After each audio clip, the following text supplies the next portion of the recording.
The epic Monday night reunion, rematch, whatever you want to call it, with the Philadelphia Eagles did not go as it was planned, at least not in the second half. And your Chiefs have fallen behind number 2 in the AFC right now. Kansas City Chiefs stumble against the Eagles. We're going over today with Matt Derrick of Locked On Chiefs, as well as Chiefs Digest. We're live. Welcome in. It's Locked On Chiefs. From the land of the free and the home of the Chiefs, this is the Locked On Chiefs podcast. Welcome back, everybody. It's a late night live edition with Matt and Derrick, live from the stadium of ChiefsDigest.com. We appreciate him being here. We're brought to you by Gametime. Download that app, create an account, and use our code LOCKEDONNFL to get $20 off of your first purchase. It's last-minute tickets, lowest prices, and it's guaranteed. And I think some of you would enjoy getting some of that money back if you happen to pay for tickets to tonight's contest. We're going to go over in gory detail what happened as the Chiefs started out super hot and melted all the way down against the Philadelphia Eagles in what was a game that I think more instinctual than I had seen in the past, Matt. I think it boiled down to the fact that in the second half, there was more of a fight given up by the Eagles than the Chiefs expected, and they just weren't able to respond. Is that anywhere close to reality from your point of view? I mean, I think you can make an argument that it was that, but I think to me it's more a case of just the same old stuff. Once again, different day. What cost the Chiefs this game? Penalties, turnovers, drops. The same miscues that were the entire theme of the first half that the Chiefs have said they've got to fix, they've got to get rid of. They're still there, and every single one of them cost them. Just you get 2 turnovers in the red zone. You get some penalty killing drives. So you get some drops. I mean, there weren't many tonight, but every single one of them was a killer. That is just, the nature of this team right now. And looking at this team and its struggles in the second half this season, and especially of late, it's perplexing because we're not used to seeing this team struggle like this. And right now, I don't know if I see a way out of it. Worst part is Kansas City is in a situation where they do not know how to make adjustments.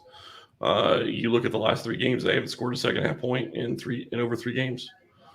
That is something that you just cannot have and continue to win games. They're lucky they won against the Miami Dolphins in the sense that they didn't score any points in the second half in that game. So, turnovers killed them. Matt and I kind of talked about this before you jumped on, Ryan, but the Travis Kelce turnover absolutely just killed them. Fourth quarter, haven't had any points in the second half. You get down to the 14-yard line and you fumble the ball.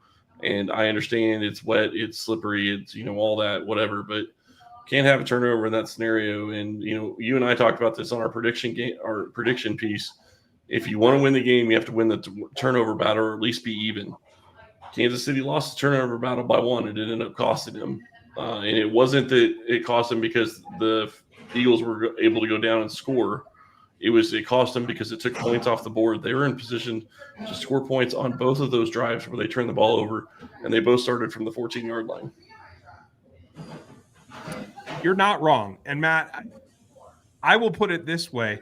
I give credit where credit's due. It was a terrible fumble. It was badly timed, but that was a very, very impressive play by the defender. And unfortunately, when Bradley Roby is laid to rest someday, on his epitaph will be Chief Killer, because between Jamal Charles back in the day and tonight, Bradley Roby made 2 big plays that turned 2 big games around. I wish it wasn't Travis Kelce, but that was the culmination of what I felt was the mental sway. They didn't stop running routes. They didn't stop attacking the passer. Physically, the Chiefs were okay. No major injuries sustained, unless you know something I don't know right now. It felt like it was a mental crash to me, and it's the edge that I think is lacking in this team. Yeah, I mean, whether it's edge, whether it's, maturity, whether it's discipline, it's hard to say. And it's perplexing to me because, we're also seeing a lot of mistakes from guys who don't normally make mistakes. Travis Kelce is not the guy who's normally to blame for a Chiefs loss. And I mean, I think it's hard to blame him, but he's going to blame himself. He certainly is. He was pointing the finger at himself for the fumble. It was a big moment. I mean, at the same time, that was a good defensive play. I mean, Travis had the ball protected. I mean, I'm not a whole sure what he could have done differently in that situation. It was a really good play by the defender. Just like, with Tyreek and Trent McDuffie 2 weeks ago. It was just a really good play by the defender. Sometimes that happens. But I still keep coming back to, it's one play here or there, and everybody had their own play. For Chris Jones, he was pointing to 3rd and 5. Jalen Hurts, 10-yard quarterback draw, goes into the end zone. He said they were prepared for it. They knew it. They were expecting it, and they couldn't defend it. They didn't get it done. And that's a 3rd and 5 play. You stop Jalen Hurts there, hold him to a field goal. Chiefs probably win this game. There was any number of plays that you could point to. Certainly, Marquez Valdez-Scantling had a play that he, let slip through his fingers literally. Mahomes, frankly, had a couple of drives slip away from him with some poor decisions. The turnover on the throw to Sky was, bad throw, bad decision.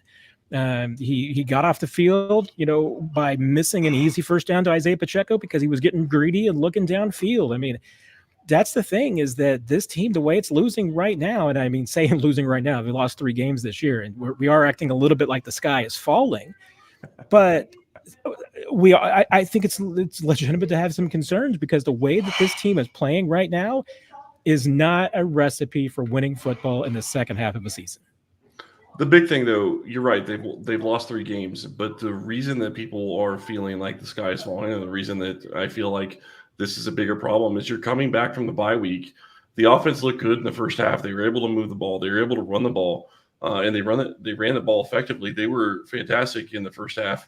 Had more yards running against the Eagles than the Eagles have allowed all season in a single game, and they had that in the first half. And to come out and be able to do almost nothing in the second half on offense, to have untimely penalties, whether it's a false start or a hold or whatever it may be, you're beating yourself at that point. Kansas City beat themselves in this game, and you can point to MVS and that drop that hurt them, obviously. Probably win the game if they catch that ball, because I don't think they're going to allow Philly to go down and score in less than 2 minutes. But you look at Justin Watson had a rough couple of plays. Had a slant where it was easy first down. If he catches it, it goes right through his fingers. Next play, he doesn't get the punt stopped at the 1 yard line. That's another big play that he could have had. And then 4th and 25. I'm not saying it's not an easy catch. I'm not gonna say it's an easy catch, but he had a chance to catch the ball, get him a first down, continue the drive. Didn't do it. Travis Kelce had a drop on 3rd down. They came back and got it on 4th. I mean, there's just multiple different guys having problems in this game. There are some encouraging things to look at. I thought what you saw from Kadarius Toney in the first half was encouraging. What he was able to do on punt returns was encouraging. I thought, the offensive line played a pretty good game overall. Yeah, there was a couple of penalties, but I think you got to feel pretty good about only giving up 1 sack, I believe, to the Eagles. So, I mean, there's encouraging things there. They got 5 sacks in the first half on Jalen Hurts. Obviously getting a lot of pressure on defense, just lots of things that were going their way that just completely changed it in the second half. Well, and to me, we're going to have to divide this up. I mean, because really there's absolutely, to me, I don't think any way that you can really pin any of these losses on the Chiefs defense. And again, today, I don't think that you can pin it on the defense. You give up 21 points to the Eagles, you should win that game most of the time. I mean, especially if you're the Kansas City Chiefs and you have the MVP as your quarterback, you should absolutely win that game probably 90% of the time. And it's not like, we were talking about, this team defense, playing back-to-back solid halves. And, sometimes they've had a really good half and either the first half or second half, and maybe the other half has been a little bit weak. They gave up 150 yards to the Eagles in the second half. It wasn't like that was a breakdown. I mean, yeah, it was more than the 78 they gave up in the first half rather, but that is still you are going to win games if you're only giving up to the Eagles 150 odd yards in the second half. I can't blame the defense for this. This is completely on the offense. Well, and to take that to a step further, they only allowed 150 yards up until the third quarter. And then it was, they had 80 yards, you said, in the first half, and then another 75 in the third quarter, only allowing 150 yards going into the third quarter. You got to feel great about where you are on defense. But the defense ran out of gas. Kansas City had too many 3-and-outs and too many punts.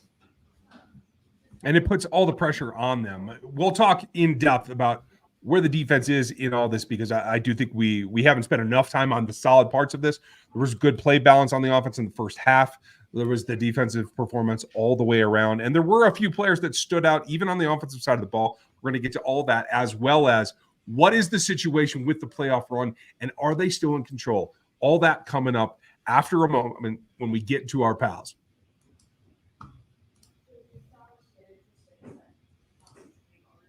Now, if you're looking for tickets to the next contest, if you want to see this turn around and see what they do next, you want to check out Gametime, because it makes life easy. It lets you see your seats before you ever lay eyes on them in the flesh. It lets you find deals, last-minute ones, flash deals, zone deals, all over every venue, whether it's for a football game, a concert, or any other kind of event that you're looking to attend. It's easy. So you got to go check out Gametime.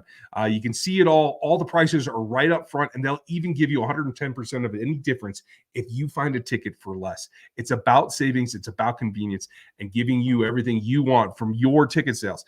They take the guesswork out of getting those tickets. All you have to do is go get the Gametime app, create an account, and use our code LOCKEDONNFL. That'll get you $20 off of your first purchase. Super simple. Terms do apply, but you just go create that account, use our code LOCKEDONNFL, and that gets you $20 off of your first purchase. It's last-minute tickets. It's the lowest prices, and it is guaranteed. Check out Gametime. I think you guys will really enjoy it. But this show is also brought to you and sponsored by BetterHelp. And you might need some after this particular ball game. You got to deal with your frustrations. You got to try to live your best life and get yourself in the frame of mind to excel at what you're doing every day. The Chiefs could use a little bit of that as well. This is going to be a tough one to overcome. And maybe you're considering getting into some online therapy. This is the way to do it, because they pair you with an actual one-on-one clinician that you can then get a feel for. You can then go back if you want to change that up. That's certainly fine. Therapist can be all of the things that you need, or maybe you need to make an adjustment. It's all available to you based on how you feel. So if you are looking to get into this, we think it's a great spot to get started. So go give BetterHelp a try. It's entirely online. It's convenient. It's flexible to your schedule, and it's suited for everything that you need. Once you fill out a questionnaire, you will be matched with a licensed therapist, and you can switch them at any time, like I said, according to what works for you. So find the bright spot this season with BetterHelp. I think you're really going to enjoy it. BetterHelp.com/lockedon. Go there today and you get 10% off of your first month. It's BetterHelp, HELP.com/lockedon.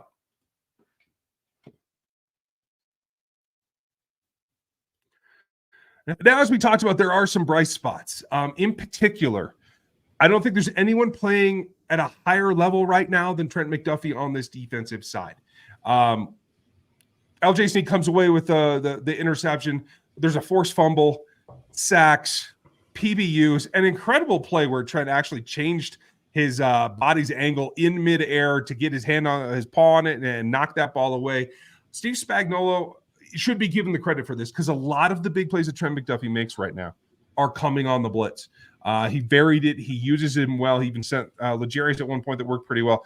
The pairing, Matt, is what's really intriguing to me, because we've seen this defense be good in the pass rush some years, be good at coverage at others, but it's this in between now, the McDuffie, Merritt, and the triangle with Steve Spagnuolo that's really bringing it into its own. I think McDuffie's probably the best player functionally right now.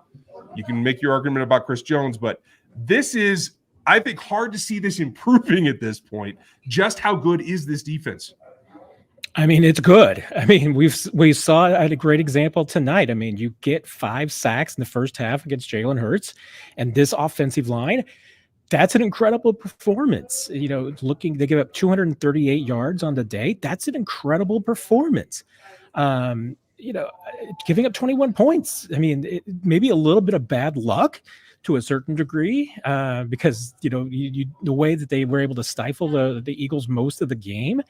And, you know, I almost feel like, you know, giving up 21 points was lucky, you know, that the Eagles just managed to bunch their yards together on a couple of drives and get fortunate. But, you know, and there's one guy, you know, and you mentioned Legarius Sneed, but Sneed is the guy who gets the most credit in that locker room right now for being maybe the most either underrated or best player, because McDuffie works on the number one receivers on occasion. When they move into the slot, that's when maybe McDuffie is going to be on them. But Sneed's on them all the rest of the time. So maybe 90% of the time. When you look at, AJ Brown getting one catch for, I think, 8 yards, everybody in that locker room and the coaching staff all says it's LJ. That's the guy who's getting it done. And I'm with you. I mean, I think absolutely that Trent McDuffie is playing absolutely lights out football right now. I think he's a Pro Bowl corner. And you know what? I mean, the legitimate thing is that L'Jarius Sneed probably is too. The only thing that Sneed has going against him right now is that even though Andy Reid didn't take my bait, and I wasn't really trying to bait him this week when asking about Sneed and the penalties, but he kind of he said, as I said, no, he's not a marked man, and left it at that, which I kind of took as meaning that he did agree that he's a bit of a marked man. And he absolutely is, because right now there is no doubt that opposing coaches are going to the officials before games.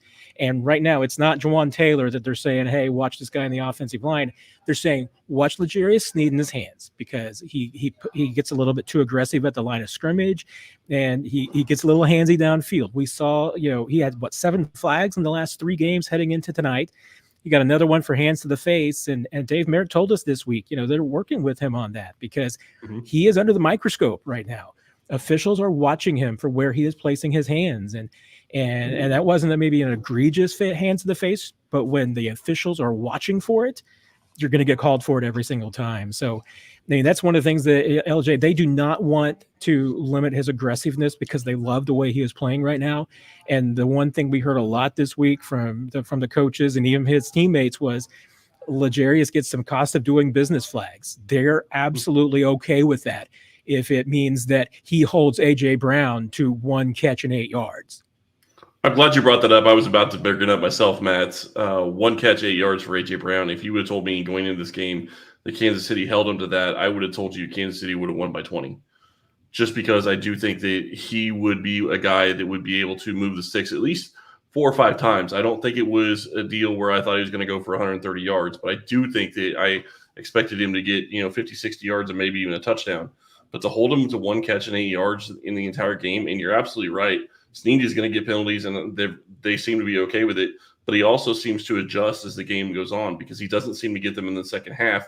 At least he didn't in this game. I'm not saying he hasn't in the past, but he didn't in this game. He played phenomenal. And you talk about the plays that he had on A.J. Brown. How about the play where was a pass to Devontae Smith that he basically hit him as the ball was getting there in the backfield that popped the ball up? McDuffie just couldn't get there, but was closing on it and getting close. Those two are playing phenomenal football together, and you're absolutely right. They're playing great. And the other thing that you saw tonight was McDuffie blitzing. Him getting after the quarterback, 2 sacks on the night, a sack fumble on the night. It's just phenomenal play by him. I'm thinking of at least 3 passes that those guys broke up behind the line of scrimmage. When your corners are able to break up passes behind the line of scrimmage, it's pretty ridiculous. Yep. You are doing it right at that point. But what else do they need to do right, and how can they make sure that they're in the position they need to be in come the postseason? We're going to talk about that on the backside of a message from our pals.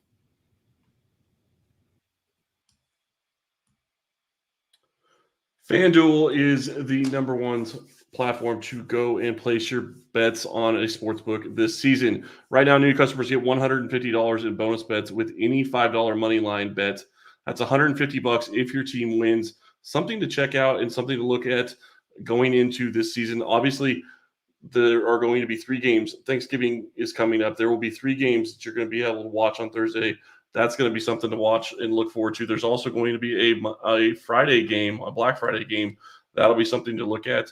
But go check out FanDuel right now. Go check out the spreads, the player props, the overs and unders, and much, much more. Visit FanDuel.com/lockedon and kick off the NFL season. FanDuel, official partner of the NFL.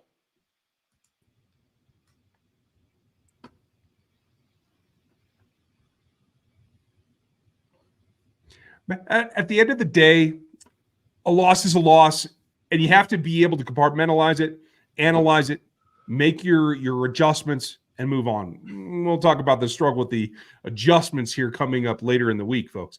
But bottom line is today the Chiefs are now, after this ball game, in a 3-way tie for second place in the AFC.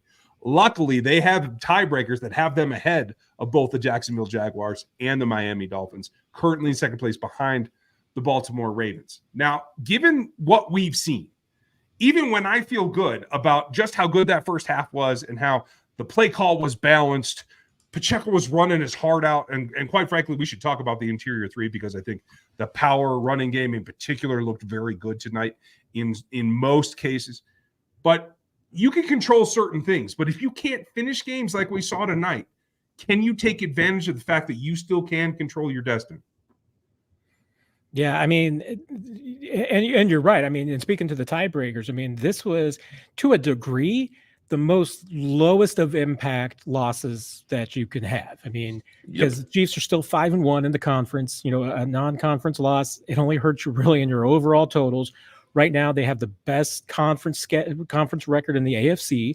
So if they finish tied with anybody at this point, you know, head to head, they've already got that over two of the teams with, like you said, Jacksonville and Miami. But they've got the conference tiebreaker over everybody right now. So they're in a great position from that standpoint. You know, the cliche about controlling your own destiny. Do the Chiefs really do that? I mean, yes, I guess we'll say that, Ryan. But, you know, metaphysically speaking, maybe they don't. I don't know. But I mean, to me, the whole conversation comes back to exactly what we've been talking about this entire podcast discussion is that if this team is going to win the AFC, get the number one seed and try and make another Super Bowl run, the offense has to be better. I mean, they've got right now, and I think they backed it up again tonight, one of the arguably three best defenses in the league. And I think there's a reason to believe that they are the best defense in the league, the way that they're playing right now. The Ravens and the 49ers are certainly, I think, you know, can be put into that category. But you know what? The Chiefs have done things that neither of those two teams have done defensively. So that's why I'm going to put them, I think, ahead of both those teams right now. But if they want to go where they want to go, they're going to have to clean things up. And then once again, it comes back to exactly what we keep talking about. You know, you can't have drops. You can't have penalties. You can't have bad turnovers. And if they are going to get where they want to go in the second half of the season, you're absolutely right. I mean, establishing the run with Pacheco, absolutely must. And if you look at the first half and what the Chiefs were doing early on in this game and in the scripted portion, they were getting the ball to Kadarius Toney. They were getting it to Rashee Rice. How those guys are not getting the ball, to me, 12 touches a game to between the two of them at least, I don't understand it. I mean, you know, really right now, how you are just not designing a game plan built around those two guys and Travis Kelce is perplexing to me. I mean, once again, the example tonight, I mean, Mahomes' second best passer rating was to Rashee Rice. And you saw what Kadarius Toney can do with the ball in his hands in space. Frankly, you saw what Rashee Rice can do with the ball in his hand in space. Other guys aren't making plays like that. And, you know, I'm just not quite understanding. Excuse me. It sneaks up on you. I am allergic to this Chiefs offense in the drops right now. So I'm a bit perplexed. And even though they ran the ball so effectively today, they had a commitment to it. It was a well balanced, at least, attack from that standpoint. Once again, I mean, I think even the second half illustrates it.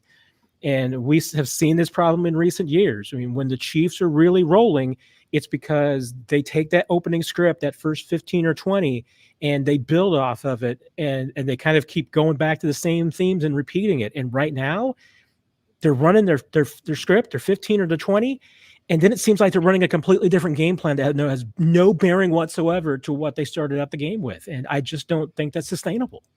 Well, and you make a great point when you talk about that because they went to Kadarius Toney early in the game. Toney played well early in the game. He had a nice run. He had a nice catch, and he was moving the ball.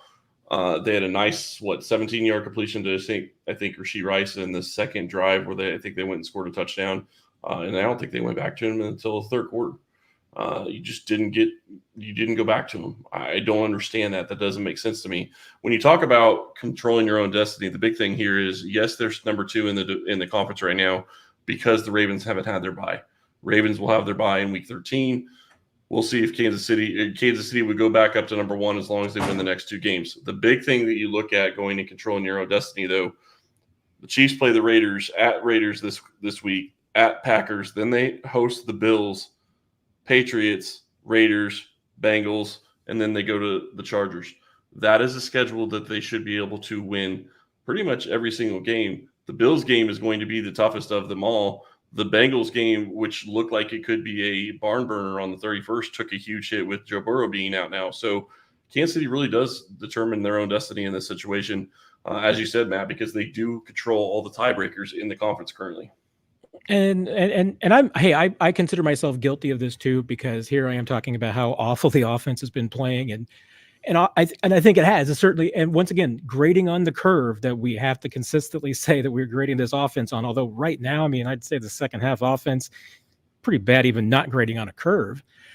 But tonight, big picture, they lost to the best team in the NFL right now by 4 points on a late score. That could have gone either way. They controlled the game for 54 minutes of this game. Could have easily won it, but we're not talking about this team having just lost to the Raiders or the Packers or the Patriots, a terrible, terrible team. What they can't do is then let this loss become a second loss. You can't stumble against the Raiders. You can't stumble against the teams that you're better than. And honestly, I mean, right now I'd put Buffalo into that category and the Bengals into that category. Those are all winnable games. I mean, it is very possible right now that the Chiefs have played their last game against a playoff team this year. I mean, there might be nobody else on this schedule who makes the playoffs this year. And the Chiefs can play a part of that. I mean, if they beat these teams, they can keep them out of the playoffs. So, I mean, yeah, we are a little bit Chicken Little here talking about this game because we're kind of forgetting that right now the Eagles are the best team in the NFL. And they proved that tonight to me. Yeah, they certainly did. And second is second, and that's perfectly fine. There's a lot of room to improve on this roster and these outputs. We're going to talk about it more with Matt coming up later this week. And folks, it is a holiday weekend, so make sure that you're around. We will have shows for you. Chris, do you have something else? I just want to say 35 points against the Eagles in the Super Bowl. This defense held them to 21. I do think that this is a better team than they played in the Super Bowl. Then I think the Chiefs team is better all around. Whether or not they actually can execute on offense is a whole other story, but I think all around they're still a better team than they were in the Super Bowl. And holding this Eagles team to 21 points in this game was phenomenal. But the thing that we've never talked about, and we don't really need to touch base on it that long right now, but what was it, 2 tush pushes in this game? They held them. At least. Yeah. Well, I think it was only 2. Maybe it was 3. But my point is that they held them to where they couldn't run that play and be successful on it. And that is huge. You get to a point where you're keeping them in 3rd and 5, 3rd and 6. Ryan, you and I talked about that a ton on our preview. That just bears things for the future. It certainly does. And on the night, let's be real. The Chiefs performed better on 3rd down, just under 50%. Held the Eagles to 3 for 11 on 3rd down in this contest. That is a testament to getting them into 3rd and long, like we talked about in the pregame show. There are ways to overcome some of these deficits. They are all internal to one Arrowhead drive. We're going to talk about those coming up.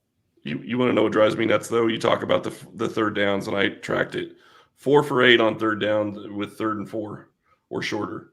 But all 4 of the completions happened in the first part of the game. They didn't complete one after the first 4. 1 and 3 and 3 and 5 to 3 and 7 and 3 for 7, 3rd and 8 longer, and then 4th down, obviously 2 for 2, but on the short distance. But 4th and 25, yeah, good luck. We're going to talk about what they can do to change the halftime routine. Maybe that'll be the security answer to all of it. We'll check in back with Matt later this week. And folks, you can get all of his work at ChiefsDigest.com. And here on the YouTube platform, you can also sub to him at Chiefs Digest, all one word. Matt, thanks for your time being with us on a late night, a loss, unfortunately, but we very much appreciate your insight from the facility. Absolutely. And I guess, gosh, Ryan, we're going to be talking again within 24 hours. So we'll get to rehash this all again. I'll try to come up with a great time. I'll try to come up with something different to say. I like that. I will prompt you differently. How's that? There you go. Folks, just remember, at the end of the day, It's a short week. It's a Thanksgiving holiday. We hope that you have a great one. And remember, right after that, it's the Raiders. So there's a bright future coming at you here at the end of this week. So everyone have a great night. Thanks for checking us out on replay. Make sure you like, sub, hit the bell on YouTube, sub on Spotify and Audible and everywhere else you can get it, maybe even Apple, since that's what I meant to say. Have a great Tuesday. Try to recover from this one, and we'll talk to you tomorrow. And we are going to have 5 shows